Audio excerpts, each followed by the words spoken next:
toi. Eux ils le font pas, toi tu le fais. Allez mon gros.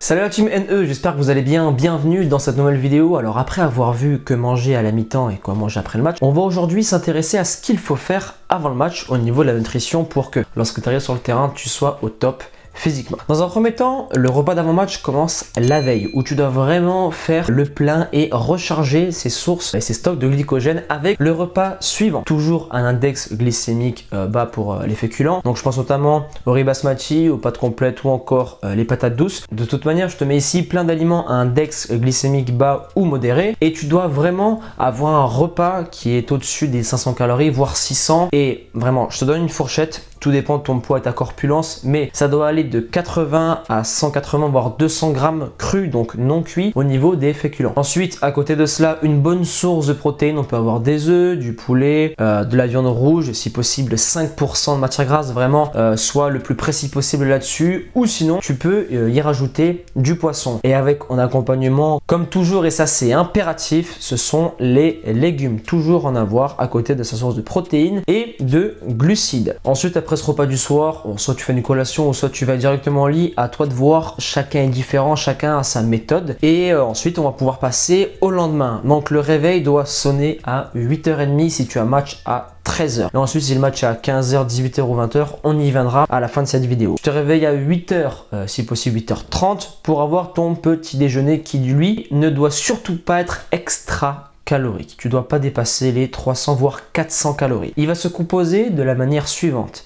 Des fruits, donc je te mets la liste des fruits juste ici que tu peux prendre au petit déjeuner. Ensuite tu vas prendre avec une bonne source de protéines, donc certains sont salés avec les œufs, du poulet ou d'autres vont s'orienter vers une protéine plutôt sucrée avec des pancakes ou encore du fromage blanc ou des yaourts grecs. Et avec cela toujours en accompagnement des fibres oléagineux avec des amandes, des noix ou encore des noix de cajou. Voilà ton petit déjeuner. Et après, soit tu restes éveillé, tu bouquines, tu regardes des vidéos, bref. Tu fais ta routine matinale ou sinon tu peux te rendormir car le prochain réveil et le dernier repas avant ton match qui va être à 13h, c'est 10h voire 10h30 grand maximum car il faut laisser entre 2 à 3h30 de digestion pour ton match pour que voilà, tu sois pas trop ballonné et trop lourd sur le terrain. Ce repas-là ne doit surtout pas être surchargé en féculents comme on a fait la veille. Alors pourquoi? Écoute, c'est très simple. Tu mets le plein dans une voiture, tu fais le plein et si le lendemain tu viens et tu remets la même chose, ça va déborder et la voiture va pas du tout avancer. Pour le footballeur, c'est la même chose.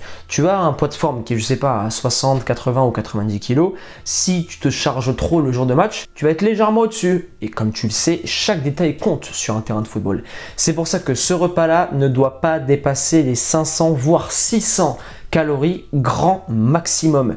Et au niveau de tes grammes crus de féculents, on va tourner autour de 80 voire 120 grammes de féculents. Voilà, tout dépend la corpulence. Après ce repas-là, tu dois être bien. Ni avoir le ventre trop rempli, ni avoir le ventre vide. Tu dois vraiment être bien, donc il va se composer, comme je te l'ai dit, encore une fois de féculents index glycémique bas, voire modéré. Encore une fois, je te mets les exemples ici. Une bonne source de protéines, un peu pareil que la veille. Et enfin, ce repas-là, il va être légèrement plus chargé que la veille au niveau des légumes pour combler quelque part le manque de grammes que tu as en féculents. Après ce repas-là, tu vas avoir le match. Mais une chose très importante, car les crampes et toutes les douleurs musculaires, on ne les veut pas. Il faut que tu t'hydrates un maximum de ton réveil jusqu'à ton match. Minimum, je dis bien grand minimum, 1,5 litre d'eau et grand max 2 voire 2,5 litres. Voilà l'un des secrets pour que tu ne sois pas déshydraté durant ton match et que tu dures plus longtemps que les autres. Car encore une fois, je te le répète, chaque détail compte. Et après, lorsque tu vas arriver à ton match, toujours avoir des fruits secs sur toi ou sinon une banane ou une orange ou le fruit qui fonctionne pour toi, qui te permet de ne pas être trop ballonné durant l'échauffement d'avant-match et aussi durant le match. Voilà tout ce que tu dois faire, tout ce que tu dois réunir juste avant ton match, la veille avant de dormir et enfin toute la matinée. Et si ton match il est par exemple à 15h ou à 18h, tu as juste à rajouter un repas et à décaler la chose. Un exemple, ton match il est à 18h, tu vas te lever à 10h, petit déj, 13h tu vas avoir ton gros repas.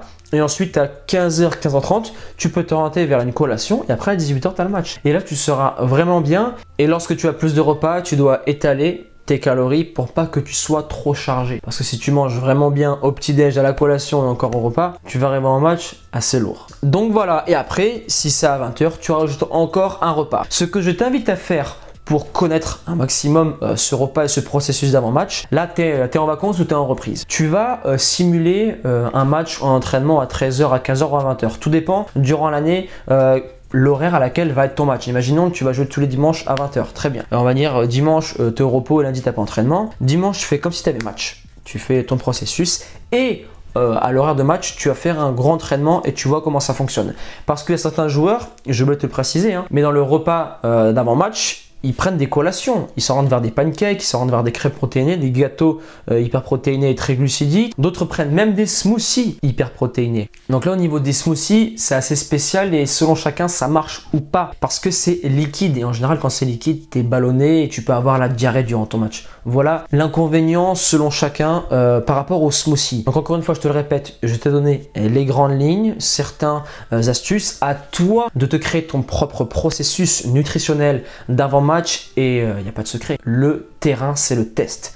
Essaye, essaye, essaye. Et si tu as trouvé ton processus qui fonctionne pour toi avant, pendant et après les matchs, tu feras de 1 de meilleurs matchs, tu feras de 2 une meilleure deuxième mi-temps et de 3 tu auras une meilleure récupération et tout ça accumulé, ça fait moins de blessures et tu es beaucoup plus performant à l'année. On arrive à la fin de cette vidéo. Maintenant, tu sais à peu près quoi manger avant, pendant et après ton match. Si tu veux encore d'autres vidéos sur la nutrition et si tu as kiffé celle-ci, explose-moi la barre des likes et des commentaires avec le hashtag TeamNE et motivation 100%. N'hésite pas aussi à me dire dans les commentaires les prochaines vidéos que tu souhaiteras avoir sur la nutrition ou encore sur les sujets sur terrain et autres.